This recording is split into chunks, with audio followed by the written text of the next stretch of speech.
Hi and welcome to the Lambda Audiobooks channel. You are listening to the audiobook, The Strange Case of Dr. Jekyll and Mr. Hyde by Robert Louis Stevenson. This chapter is titled, Henry Jekyll's Full Statement of the Case. Beginning chapter. I was born in the year 18 to a large fortune, endowed besides with excellent parts, inclined by nature to industry, fond of the respect of the wise and good among my fellowmen, and thus, as might have been supposed, with every guarantee of an honorable and distinguished future. And, indeed, the worst of my faults was a certain impatient gaiety of disposition, such as has made the happiness of many, but such as I found it hard to reconcile with my imperious desire to carry my head high, and wear a more than commonly grave countenance before the public. Hence it came about that I concealed my pleasures, and that when I reached years of reflection, and began to look round me and take stock of my progress and position in the world,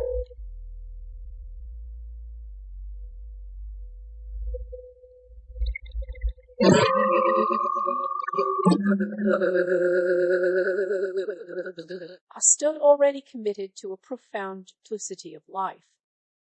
Many a man would have even blazoned such irregularities as I was guilty of, but from the high views that I had set before me, I regarded and hid them with an almost morbid sense of shame. It was thus rather the exacting nature of my aspirations than any particular degradation in my faults that made me what I was, and, with even a deeper trench than in the minority of men, severed in me those provinces of good and ill which divide and compound man's dual nature. In this case, I was driven to reflect deeply and inveterately on that hard law of life, which lies at the root of religion, and is one of the most plentiful springs of distress. Though so profound a double-dealer, I was in no sense a hypocrite. Both sides of me were in dead earnest. I was no more myself when I laid aside restraint and plunged in shame, than when I labored, in the eye of day, at the furtherance of knowledge or the relief of sorrow and suffering. And it chanced that the direction of my scientific studies, which led wholly towards the mystic and the transcendental, reacted and shed a strong light on this consciousness of the perennial war among my members. With every day, and from both sides of my intelligence, the moral and the intellectual, I thus drew steadily nearer to that truth, by whose partial discovery I have been doomed to such a dreadful shipwreck, that man is not truly one, but truly two. I say two, because the state of my own knowledge does not pass beyond that point. Others will follow, others will outstrip me on the same lines, and I hazard the guess that man will be ultimately known for a mere polity of multifarious, incongruous, and independent denizens. I, for my part, from the nature of my life, advanced infallibly in one direction, and in one direction only. It was on the moral side, and in my own person, that I learned to recognize the thorough and primitive duality of man. I saw that, of the two natures that contended in the field of my consciousness, even if I could rightly be said to be either, it was only because I was radically both, and from an early date, even before the course of my scientific discoveries had begun to suggest the most naked possibility of such a miracle. I had learned to dwell with pleasure, as a beloved daydream, on the thought of the separation of these elements. If each, I told myself, could be housed in separate identities, life would be relieved of all that was unbearable. The unjust might go his way, delivered from the aspirations and remorse of his more upright twin, and the just could walk steadfastly and securely on his upward path, doing the good things in which he found his pleasure, and no longer exposed to disgrace and penitence by the hands of this extraneous evil. It was the curse of mankind that these incongruous faggots were thus bound together, that, in the agonized womb of consciousness, these polar twins should be continuously struggling. How, then, were they dissociated?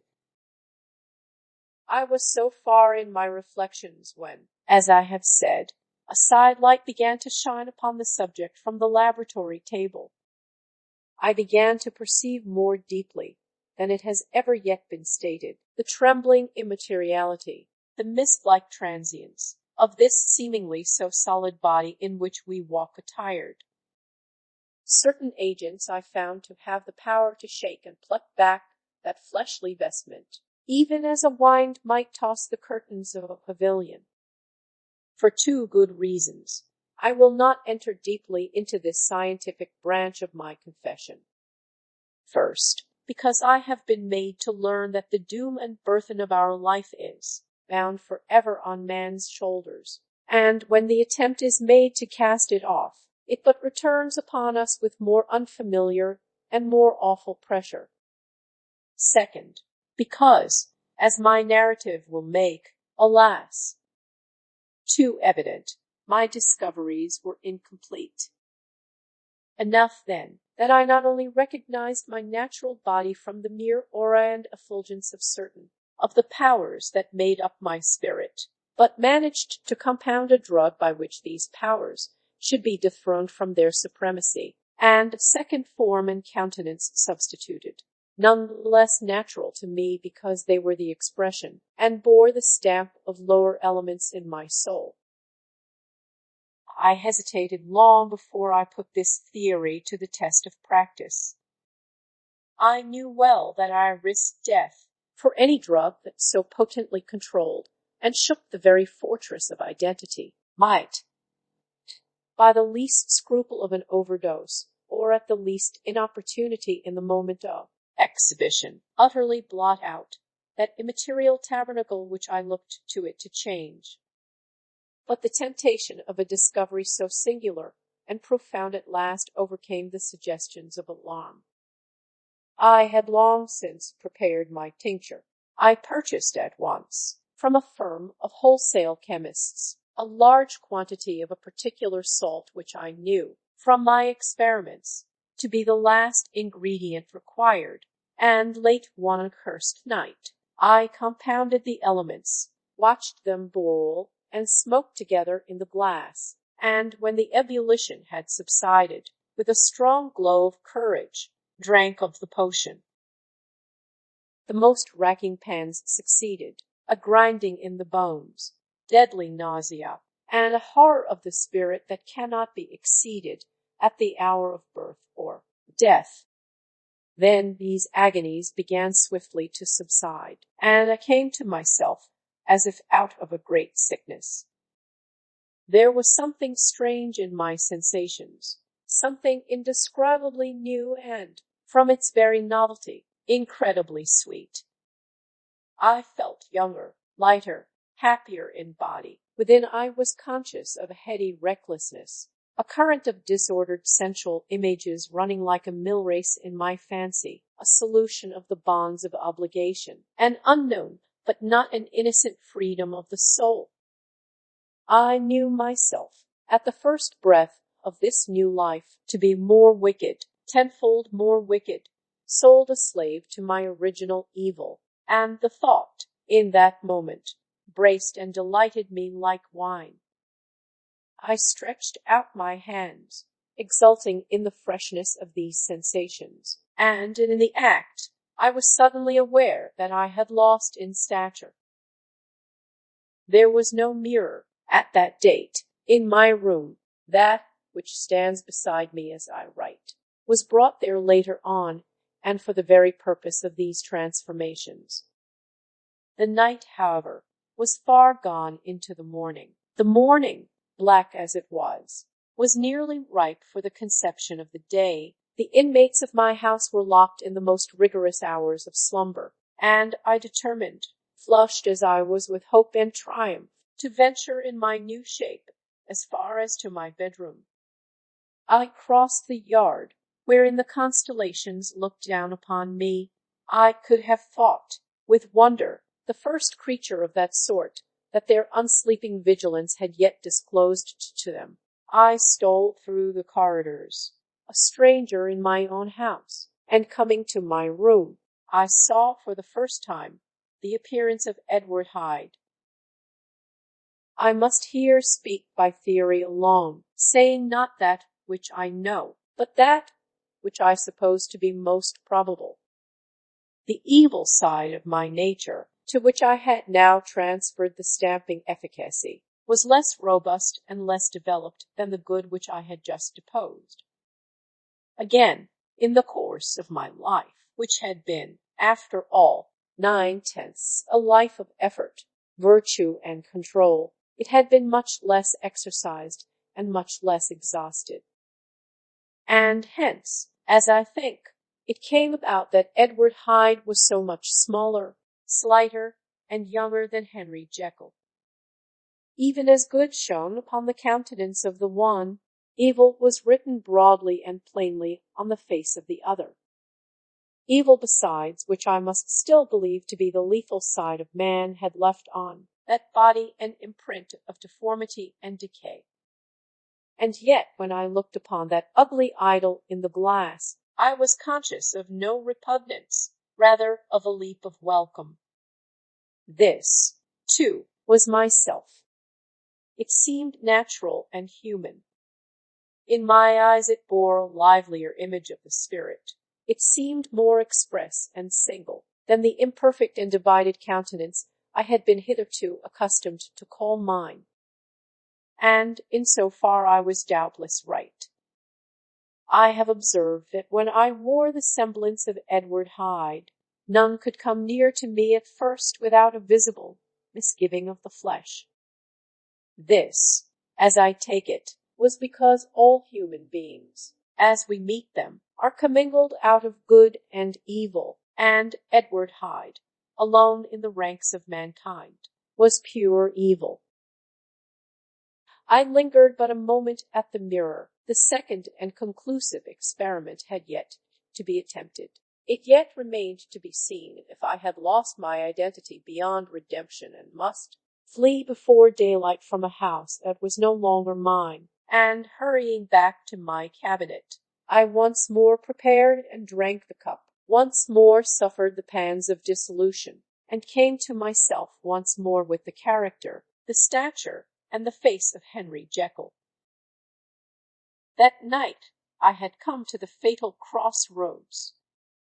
Had I approached my discovery in a more noble spirit, had I risked the experiment while under the empire of generous or pious aspirations, all must have been otherwise, and from these agonies of death and birth I had come forth an angel instead of a fiend. The drug had no discriminating action. It was neither diabolical nor divine. It but shook the doors of the prison-house of my disposition, and, like the captives of Philippi, that which stood within ran forth. At that time my virtue slumbered. My evil, kept awake by ambition, was alert and swift to seize the occasion, and the thing that was projected. Hence, although I had now two characters as well as two appearances, one was wholly evil, and the other was still the old Henry Jekyll, that incongruous compound of whose reformation and improvement I had already learned to despair. The movement was thus wholly toward the worse. Even at that time, I had not conquered my aversions to the dryness of a life of study. I would still be merrily disposed at times, and as my pleasures were, to say the least, undignified, and I was not only well known and highly considered, but growing towards the elderly man, this incoherency of my life was daily growing more unwelcome. It was on this side that my new power tempted me until I fell in slavery. I had but to drink the cup, to doff at once the body of the noted professor, and to assume, like a thick cloak, that of Edward Hyde. I smiled at the notion. It seemed to me at the time to be humorous, and I made my preparations with the most studious care. I took and furnished that house in Soho, to which Hyde was tracked by the police, and engaged as a housekeeper a creature whom I knew well to be silent and unscrupulous. On the other side, I announced to my servants that a Mr. Hyde, whom I described, was to have full liberty and power about my house in the square, and to parry mishaps. I even called and made myself a familiar object in my second character. I next drew up that will to which you so much objected, so that if anything befell me in the person of Dr. Jekyll, I could enter on that of Edward Hyde without pecuniary loss. And thus fortified, as I supposed, on every side, I began to profit by the strange immunities of my position. Men have before hired bravos to transact their crimes, while their own person and reputation sat under shelter. I was the first that ever did so for his pleasures. I was the first that could plod in the public eye with a load of genial respectability, and, in a moment, like a schoolboy, strip off these lendings and spring headlong into the sea of liberty. But for me, in my impenetrable mantle, the safety was complete. Think of it, I did not even exist.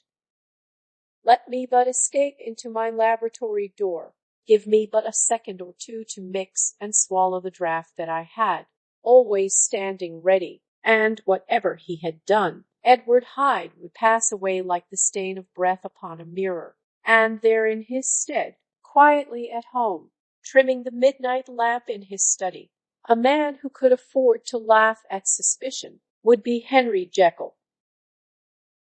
The pleasures which I made haste to seek in my disguise were, as I have said, undignified. I would scarce use a harder term. But in the hands of Edward Hyde they soon began to turn toward the monstrous. When I would come back from these excursions, I was often plunged into a kind of wonder at my vicarious depravity. This familiar that I called out of my own soul, and sent forth alone to do his good pleasure, was a being inherently malign and villainous, his every act and thought centered on self, drinking pleasure with bestial avidity from any degree of torture to another, relentless like a man of stone. Henry Jekyll stood at times aghast before the acts of Edward Hyde, but the situation was apart from ordinary laws, and insidiously relaxed the grasp of conscience. It was Hyde, after all, and Hyde alone, that was guilty. Jekyll was no worse. He woke again to his good qualities seemingly unimpaired. He would even make haste, where it was possible, to undo the evil done by Hyde.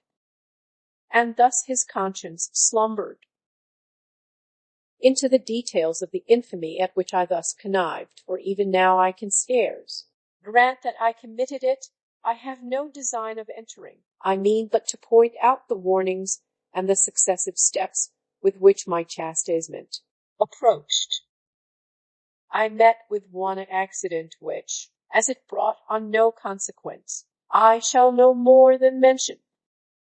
An act of cruelty to a child aroused against me the anger of a passer-by, whom I recognized the other day in the person of your kinsman. The doctor and the child's family joined him. There were moments when I feared for my life, and at last, in order to pacify their too just resentment, Edward Hyde had to bring them to the door and pay them in a check drawn in the name of Henry Jekyll.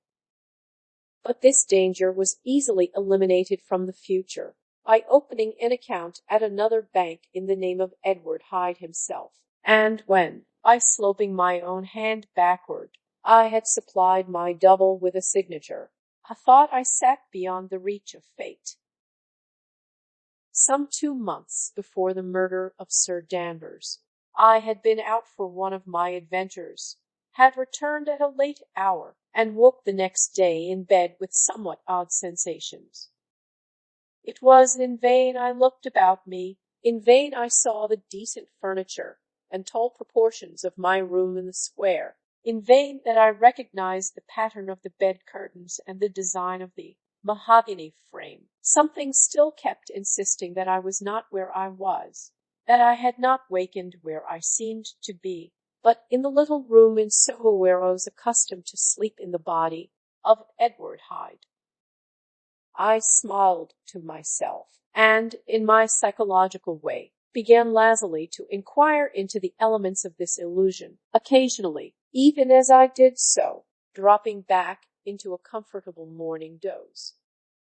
I was still so engaged when, in one of my more wakeful moments, my eyes fell upon my hand. Now the hand of Henry Jekyll, as you have often remarked, was professional in shape and size. It was large, firm, white, and comely. But the hand which I now saw, clearly enough, in the yellow light of a mid-London morning, lying half shut on the bedclothes, was lean, corded, knuckly, of a dusky pallor and thickly shaded with a swart growth of hair. It was the hand of Edward Hyde.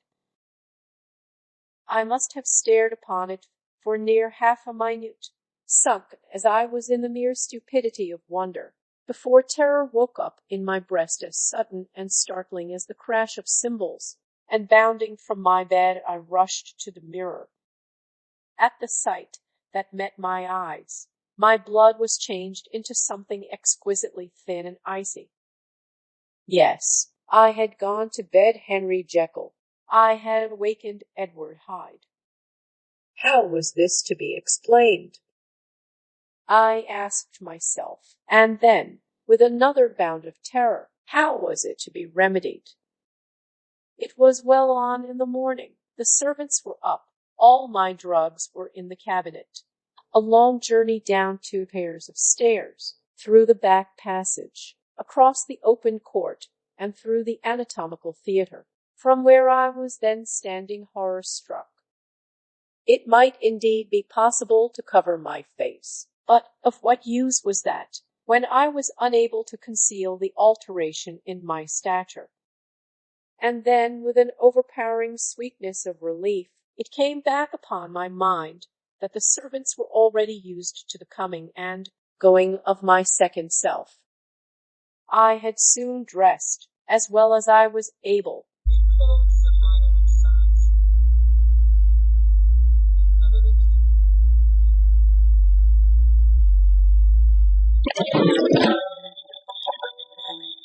Had soon passed through the house, where Bradshaw stared and drew back at seeing Mr. Hyde at such an hour and in such a strange array, and 10 minutes later Dr. Jekyll had returned to his own shape and was sitting down, with a darkened brow, to make a feint of breakfasting. Small indeed was my appetite.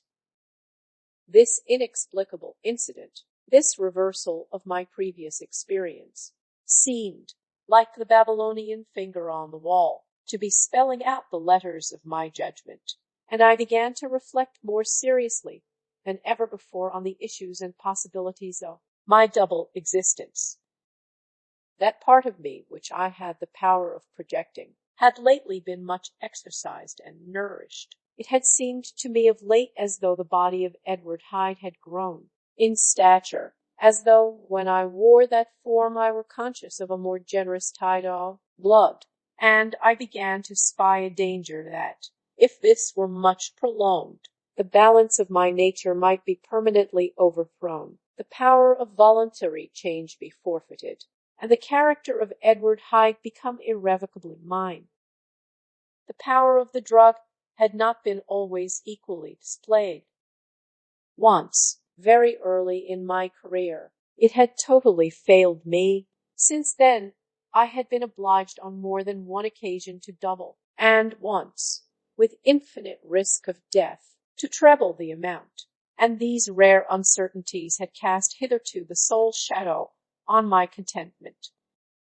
Now, however, and in the light of that morning's accident, I was led to remark that, whereas, in the beginning, the difficulty had been to throw off the body of Jekyll, it had of late gradually but decidedly transferred itself to the other side. All things therefore seemed to point to this, that I was slowly losing hold of my original and better self, and becoming slowly incorporated with my second and worse. Between these two, I now felt I had to choose.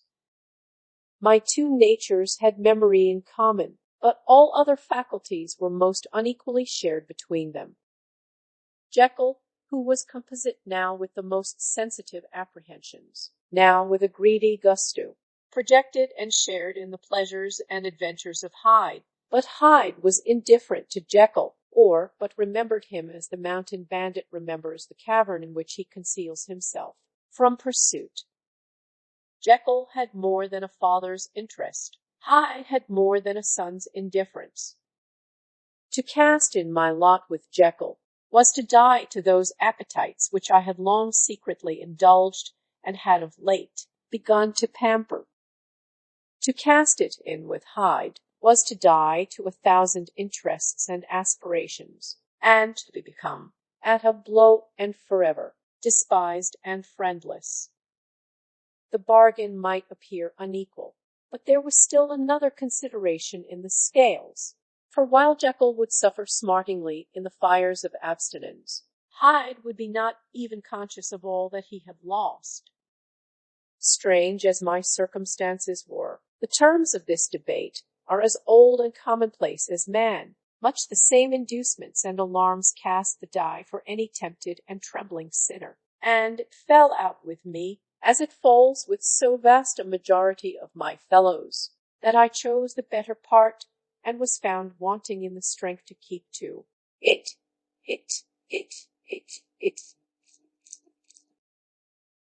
Yes, I preferred the elderly and discontented doctor, surrounded by friends and cherishing honest hopes, and bade a resolute farewell to the liberty, the comparative youth, the light step, leaping impulses, and secret pleasures that I had enjoyed in the disguise of Hyde. I made this choice perhaps with some unconscious reservation, for I neither gave up the house in Soho, nor destroyed the clothes of Edward Hyde, which still lay ready in my cabinet. For 2 months, however, I was true to my determination. For 2 months, I led a life of such severity as I had never before attained to, and enjoyed the compensations of an approving conscience. But time began at last to obliterate the freshness of my alarm. The praises of conscience began to grow into a thing of course. I began to be tortured with throes and longings, as of Hyde struggling after freedom, and at last, in an hour of moral weakness, I once again compounded and swallowed the transforming draught. I do not suppose that, when a drunkard reasons with himself upon his vice, he is once out of 500 times affected by the dangers that he runs through. His brutish, physical insensibility. Neither had I, long as I had considered my position, made enough allowance for the complete moral insensibility and insensate readiness to evil, which were the leading characters of Edward Hyde. Yet it was by these that I was punished.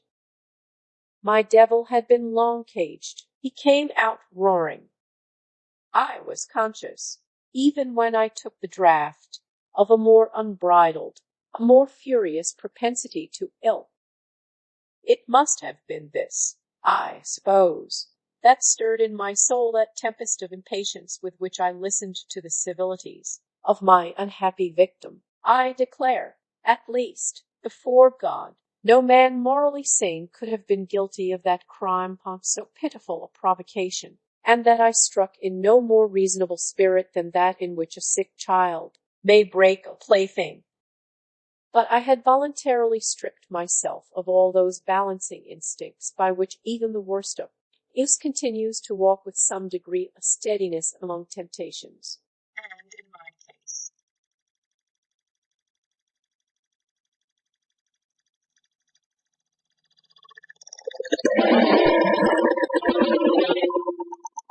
to be tempted, however slightly, was to fall. Instantly the spirit of hell woke in me and raged.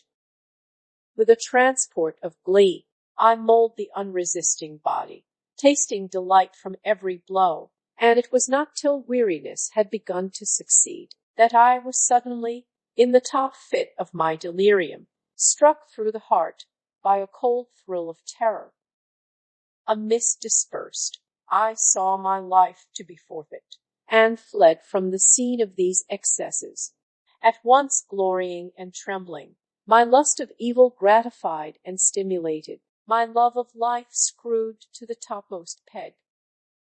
I ran to the house in Soho, and, to make assurance doubly sure, destroyed my papers. Thence I set out through the lamplit streets, in the same divided ecstasy of mind, gloating on my crime, light-headedly devising others in the future, and yet still hastening, and still hearkening in my wake for the steps of the avenger.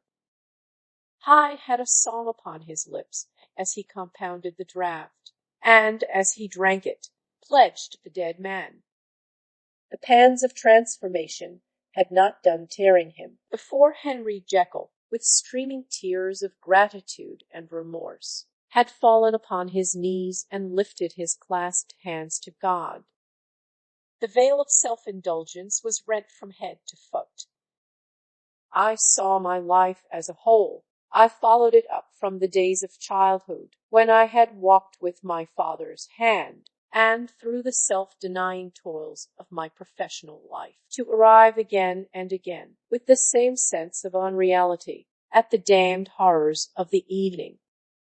I could have screamed aloud. I sought with tears and prayers to smother down the crowd of hideous images and sounds, with which my memory swarmed against me, and still, between the petitions, the ugly face of my iniquity stared into my soul. As the acuteness of this remorse began to die away, it was succeeded by a sense of joy. The problem of my conduct was solved. Hyde was thenceforth impossible, whether I would or not. I was now confined to the better part of my existence, and oh, how rejoiced to think of it!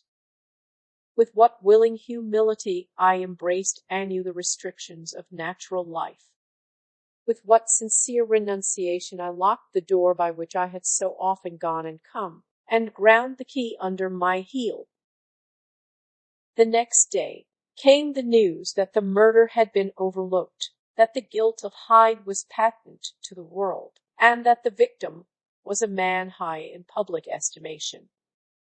It was not only a crime, it had been a tragic folly. I think I was glad to know it. I think I was glad to have my better impulses thus buttressed and guarded by the terrors of the scaffold. Jekyll was now my city of refuge. Let but Hyde peep out an instant, and the hands of all men would be raised to take and slay him. I resolved in my future conduct to redeem the past, and I can say with honesty that my resolve was fruitful of some good. You know yourself how earnestly, in the last months of the last year, I labored to relieve suffering. You know that much was done for others, and that the days passed quietly, almost happily for myself. Nor can I truly say that I wearied of this beneficent and innocent life. I think instead that I daily enjoyed it more completely, but I was still cursed with my duality of purpose, and as the first edge of my penitence wore off, the lower side of me, so long indulged, so recently chained down, began to growl for license. Not that I dreamed of resuscitating Hyde. The bare idea of that would startle me to frenzy. No, it was in my own person that I was once more tempted to trifle with my conscience, and it was as an ordinary secret sinner that I at last fell before the assaults of temptation. There comes an end to all things. The most capacious measure is filled at last, and this brief condescension to my evil finally destroyed the balance of my soul. And yet I was not alarmed. The fall seemed natural, like a return to the old days before I had made my discovery. It was a fine, clear January day, wet underfoot, where the frost had melted, but cloudless overhead, and the Regent's Park was full of winter chirrupings and sweet with spring odors. I sat in the sun, the animal within me licking the chops of memory, the spiritual side a little drowsed, promising subsequent penitence, but not yet moved to begin. After all, I reflected, I was like my neighbors, and then I smiled, comparing myself with other men, comparing my active goodwill with the lazy cruelty of their neglect. And at the very moment of that vainglorious thought, a qualm came over me, a horrid nausea, and the most deadly shuddering. These passed away, and left me faint, and then, as in its turn faintness subsided, I began to be aware of a change in the temper of my thoughts, a greater boldness, a contempt of danger, a solution of the bonds of obligation. I looked down. My clothes hung formlessly on my shrunken limbs. The hand that lay on my knee was corded and hairy. I was once more Edward Hyde. A moment before I had been safe of all men's respect, wealthy, beloved, the cloth laying for me in the dining room at home, and now I was the common quarry of mankind, hunted, houseless, a known murderer, thrall to the gallows. My reason wavered, but it did not fail me utterly.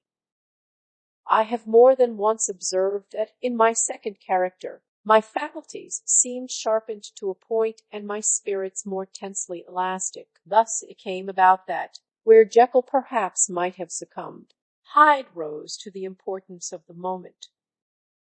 My drugs were in one of the presses of my cabinet. How was I to reach them? That was the problem that, crushing my temples in my hands, I set myself to solve. The laboratory door I had closed. If I sought to enter by the house, my own servants would consign me to the gallows.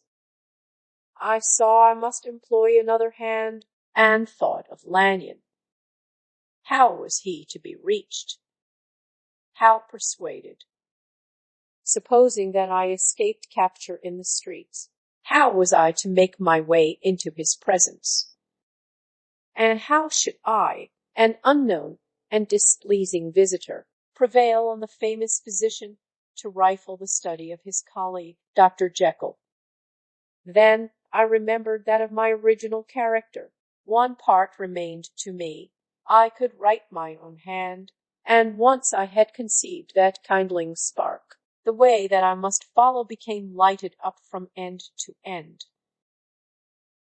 Thereupon, I arranged my clothes as best I could, and summoning a passing hansom, drove to an hotel in Portland Street, the name of which I chanced to remember. At my appearance, which was indeed comical enough, however tragic a fate these garments covered, the driver could not conceal his mirth. I gnashed my teeth upon him with a gust of devilish fury, and the smile withered from his face, happily for him, yet more happily for myself, for in another instant I had certainly dragged him from his perch. At the inn, as I entered, I looked about me with so black a countenance as made the attendants tremble. Not a look did they exchange in my presence, but obsequiously took my orders, led me to a private room, and brought me wherewithal to write. Hyde, in danger of his life, was a creature new to me, shaken with inordinate anger, strung to the pitch of murder, lusting to inflict pain.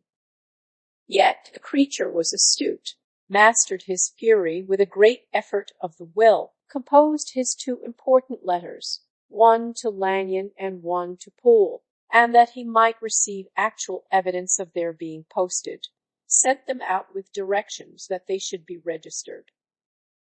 Thenceforward, he sat all day over the fire in the private room, knowing his nails. There he dined, sitting alone with his fears, the waiter visibly quailing before his eye, and thence, when the night was fully come, he set forth in the corner of a closed cab, and was driven to and fro about the streets of the city.